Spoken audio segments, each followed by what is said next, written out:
Alright, gonna do another 30-minute game. Record 2 or 3 today because I'll be traveling in New Year. Get the white pieces, play 1e4. Hoping, as always, for a Caracan. We don't get it. I'll play out what I know of the ruy-lopez. Getting bishop out to b5 is where the ruy-lopez starts. Often expecting to see pawn to a6, the Morphy defense. There we go. We'll drop our bishop back. They know their theory very well. We could get into the martial attack in like 4 or 5 more moves, which I think would be interesting to see. But our next move is to castle. I think that's a huge benefit of the ruy-lopez or the Spanish game is you get your knight out, you get your bishop out. You get castled pretty much immediately, which I think is sweet. I love it. Alright, they got their bishop out, they got their knights out. They'll be able to castle pretty soon, so I don't think we'll have any sort of shenanigans around getting a rook out and like hitting their king. So what's the next move here? I actually don't know. Pawn to d4. This is super well protected, so I don't think that's a good idea. I think one idea is like c3 and then d4. So c3 is supporting the d4 push. We'll neglect our queenside pieces for just a little bit, but I like this idea. I'd like to see how this plays out. This also, I don't know if this is a real idea, but if they do want to play b5, it offers an escape hatch for a light squared bishop. I don't know if that's real. I don't love that spot for a bishop, honestly, because it's hemmed in by this e4 pawn. But we'll see. We'll see. This pawn is hanging, actually. That's not great. So maybe we do need to play rook to e1 first. Just to protect that. We've also deprived our queenside knight of this nice c3 developing square. So we'll want to play d4 pretty soon, and then I guess once we get our bishop out, maybe to f3, then play knight to d2. We'll see how that all shakes out. This depends a lot on what our opponent is trying to accomplish as well. But castling looks good for our opponent. I think castling looks good for us too, because that gives us a chance to play rook to e1, which I think was a miss on my part, not playing that a little bit earlier. Okay, they play d6. Another fine, not super offensive developing move. Let's play rook to e1 while we still have a chance, and then we can play d4. Here we go. Pinning our knight to our queen.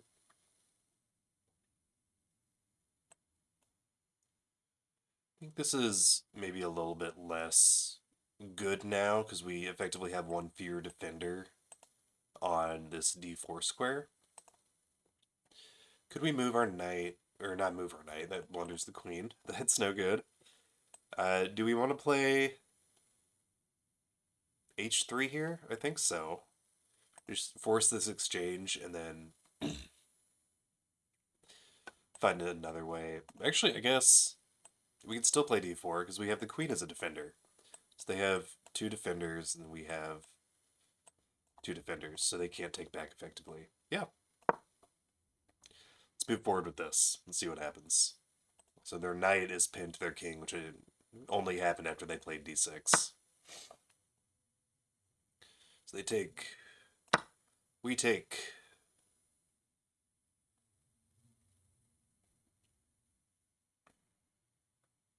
And we have this nice command and control of the center. They could go like this. Okay. So this is, I think this is a crossroads here. We can take back with the queen. They don't have anything they can take back with because their knight is pinned to their king. But if they take here, the only defender of this knight is this G2 pawn. I think that's a worth considering briefly. Is this worth ruining our pawn structure, winning this dark squared bishop? I think the answer is yes. I think the answer is yes. If it comes down to it, and this is what causes us to lose the game, that will be a good learning experience for me. I'm expecting to see castles, in which case we will need to move our queen out of the way. Yep. Okay, so we need to find a place for a queen. Maybe just back. We could go back to the starting square. We could go just to d3, which I think is kind of nice. Or we could just take this knight. We're a piece up at this point. So I think all trades are going to be in our favor. All trades are going to be in our favor.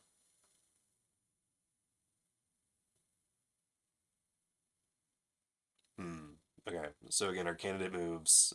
Bishop takes c6, or drop our queen back to d3, or even all the way to d1. d1 sort of self-pins us to the knight again, and restricts the knight's movement, which I don't like very much.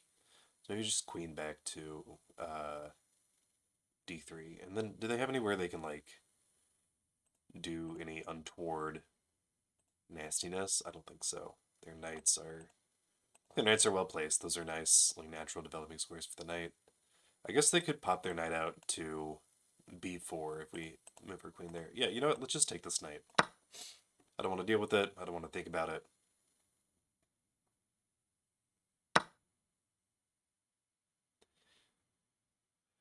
Yeah. Cool. Now we can drop our queen back if we wanted to. What other moves are available to us? We have other pieces to develop, of course. We could leave our queen here for a brief moment. We could... So yeah, what are our options? Develop the bishop out to, like, e3 or g5. Get our knight out to c3, now that that square is opened up. Excuse me.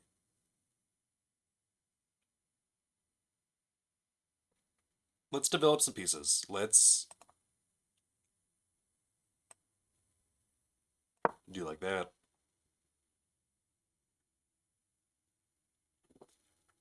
Bishop, or knight out to d2 also protects our knight here. So if they do take, we wouldn't ruin our pawn structure. So I really like that idea.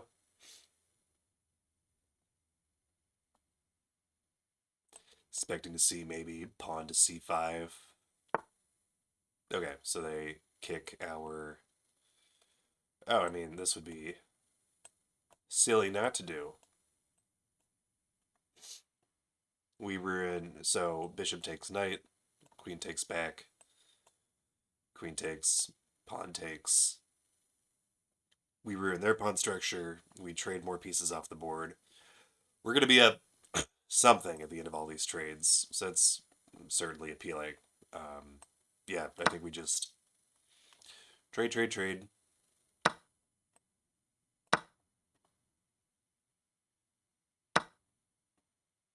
Cool. We get our knight out as discussed.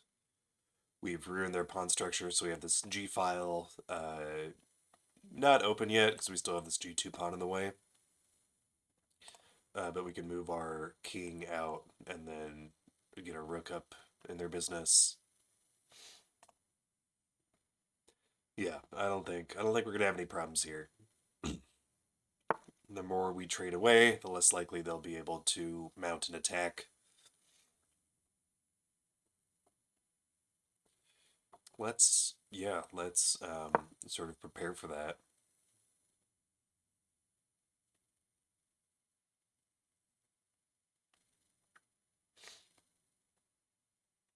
Maybe we push our queenside pawns just to advance those a little bit.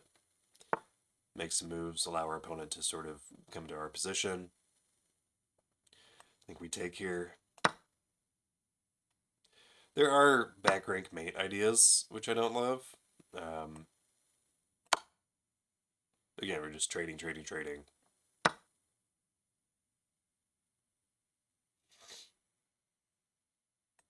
Uh, so understanding their back rank mate ideas, let's create this escape square, play h3, a nice escape square for king. Obviously, we still have this rook and this knight protecting the e1 square.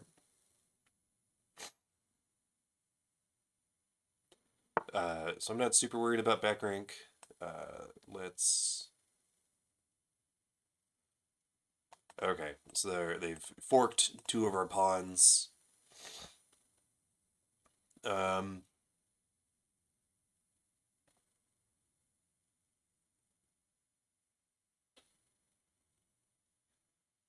Move here to... Excuse me, to pin these two.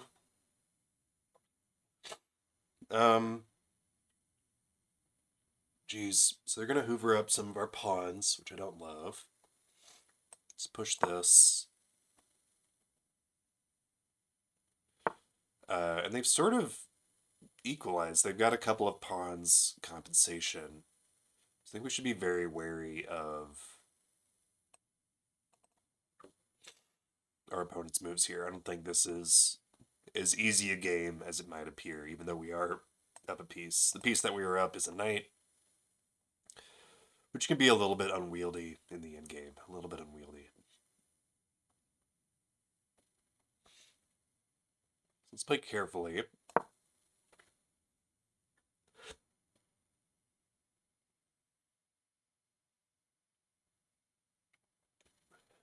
We're pushing. We should probably activate our king at this point. If we can trade the rooks off the board, I don't think that's the worst thing in the world.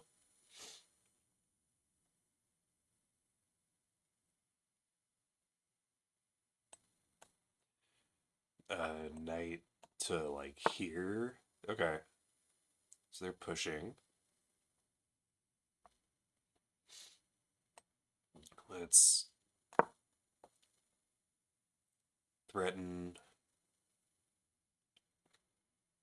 I think the best move here is just hoover up all their pieces off the board if we can. The more we simplify, the better for us. Because now they have this, seems like a pretty substantial threat of like promoting a pawn.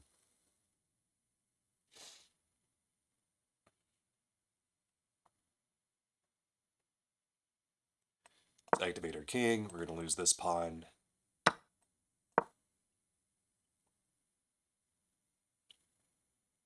We move up here, they come down, then we have king takes d4. Activating your king in the end game, great move. As long as, certainly the danger here is like we get skewered. There we go. So let's take this pawn. And then we can take this pawn. Oh, that's check. Okay, so they're going to get another one of our pawns.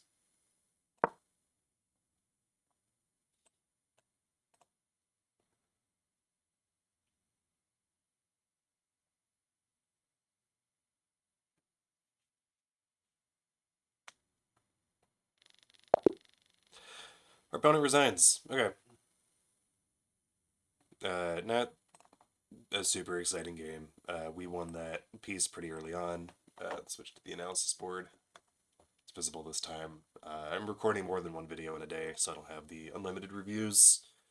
But let's take a look and see. We play the ruy-lopez. This is all well understood theory. Morphe defense is pawn to a6, kicking the knight out.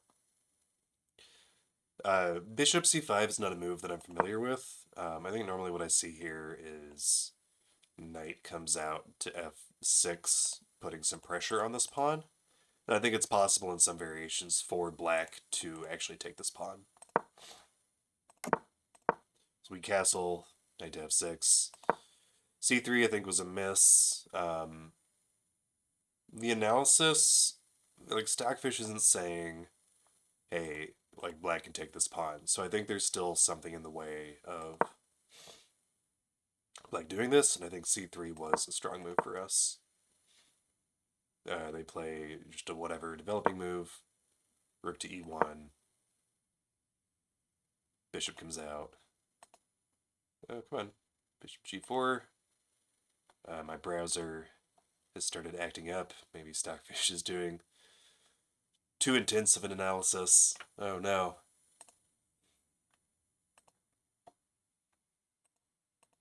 Yeah, Firefox is locked up for me. Okay, well maybe that's the end of the review.